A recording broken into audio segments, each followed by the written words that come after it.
Oh my word. Oh, look at this.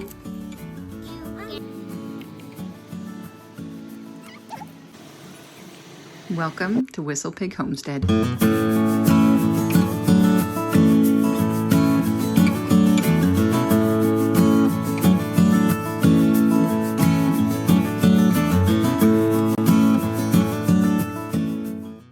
This was my first time ever growing onions. So here is everything I've learned about growing onions in Zone 7 in Eastern Tennessee.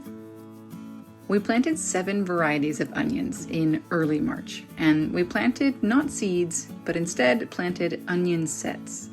Onion sets are onions that have already been growing for a while before being shipped, so they have little bulbs and root systems already. 4 of our varieties were short day onions, and 3 were intermediate day onions. Short day onions need 10 to 12 hours of sunlight in a day to grow a nice big bulb, or bulb out. Intermediate day onions need more, about 12 to 14 hour days. Long day onions need even more than that, about 14 to 16 hours of sunlight. Because we're in Eastern Tennessee, only the short day and intermediate day varieties make sense for our area and day length in the summer. Both short and intermediate day varieties store for less time than long day, but there are differences based on variety as well.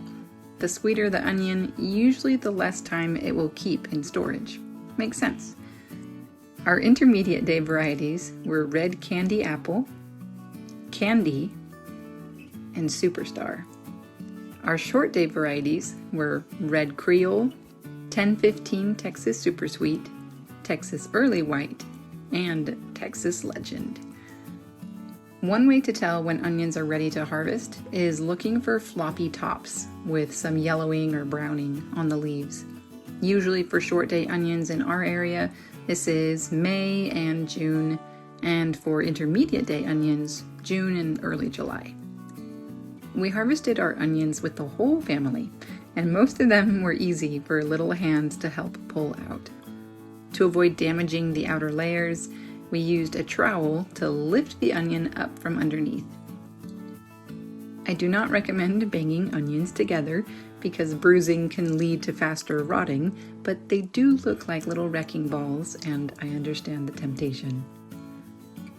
We want to keep many of the outer layers that are already thin and drying, but it's okay to take off a couple loose peels and brush off lots of the dirt. It doesn't have to be perfect. We had a huge range of sizes when harvesting. Some just barely bigger than my thumb and seemed to have not grown at all, and others so huge they were larger than my fist. After we harvested them and brushed them off the best we could, the next step was curing them. Curing onions takes about 2 or 3 weeks. I wanted to keep them out of direct sunlight and somewhere there would be ventilation or a breeze. I laid the onions out on a tarp on our covered front porch. For most of the onions, this worked great, but we did end up losing almost half our Texas Legends and yellow onions to bugs. I did not think it through and didn't realize the bugs would want a bite of the sweetest onions of the bunch. The red and white onions, which are less sweet and more pungent, did not suffer as many casualties.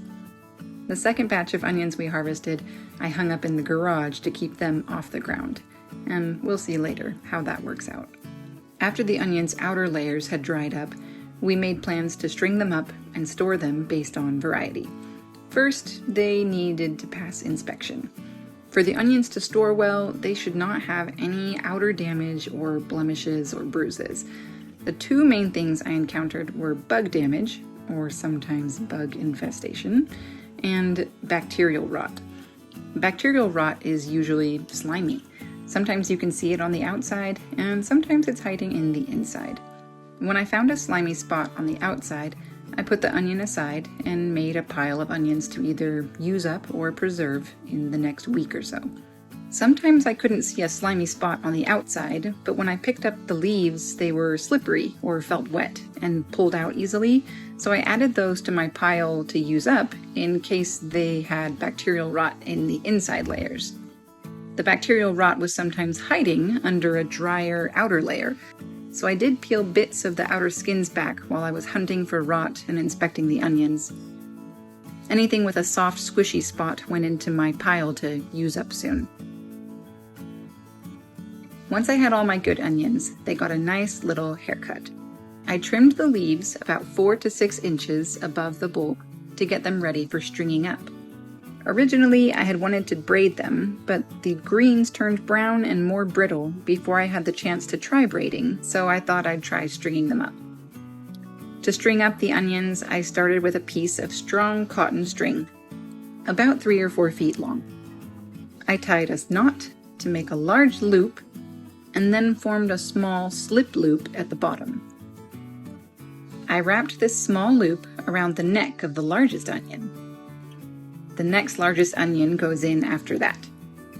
I put the stem through the large loop opening, trap the stem with my thumb or finger, and then turn the onion around the string and through the loop, trapping the stem under the weight of the onion. You'll see me do it here, over and over and over. I worked through each batch of onions based on variety because they all store for different amounts of time.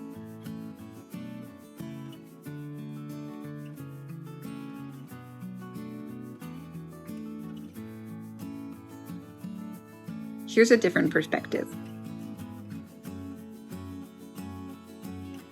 Stem through the large opening, trap the stem, turn the onion around the string through the loop, trapping the stem under the weight of the onion. If your little helpers are anything like mine, they will love the jobs of trimming the tops and sorting the onions based on size. I tried to put the biggest onions on the bottom and the smallest onions on the top. We will store these in a cool, dry place, probably our pantry, as my garage is far from cool and dry and we do not have a basement or another storage place. But we'll do our best, we'll learn from it. And there you have it, homegrown onions right here in Eastern Tennessee. Definitely something I would do again, and maybe next year we will try from seed. Thank you for watching, and please subscribe, stay tuned for future videos. See you later from Whistle Pig Homestead.